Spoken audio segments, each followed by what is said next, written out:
Hello guys, welcome back to my mini blog. রোজকার মতো আজও উঠে ব্রাশ করতে লেগে গেছি। ব্রাশ করতে করতে একটু হাঁটাহাঁটি করছিলাম, তারপরে দুজনে মিলে একটু বেডটি খেয়ে নিলাম। আর আমাদের প্রায় দিনই কাজ হয় কি জানো, চা খেতে খেতে একটু ঠাকুরের গান শোনা। তো আমি এদিকে চা খাচ্ছিলাম আর টিভিতে একটু ঠাকুরের গান শুনছিলাম, যাতে দিনটা খুব ভালো যায়।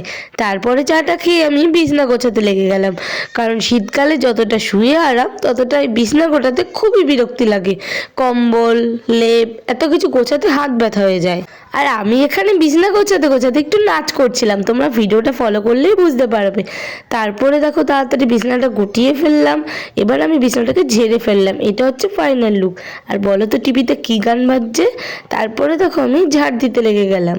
ঝাড় দিতে দিতে দেখলাম মাছওয়ালাও চলে এসেছে। তারপরে আমি একটু মাছ দেখে নিলাম যে আজকে কি মাছ রাখা যায়। তো এই মাছটা আমি রাখলাম। এই মাছটার নাম কি তোমরা অবশ্যই জানিও।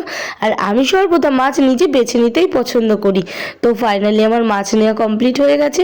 আমি ঘরেও চলে এসেছি, মাছ টাছ রেখে এবার আমি ভাতটাও বসিয়ে দিয়েছি, যেহেতু ও কাজ থেকে এসে সকালে ভাত খাবে। তো তারপরে দেখো আমি তাড়াতাড়ি করে ঘরটাও মুছে ফেললাম, যাতে আমার কাজটা তাড়াতাড়ি সম্পূর্ণ হয়। তারপরে আমি স্নান করে পুজো দিতে লেগে গেলাম। আজকের মতো এই অবধি, দেখা হচ্ছে অন্য কোনো ভিডিওতে। ততক্ষণের জন্য টাটা।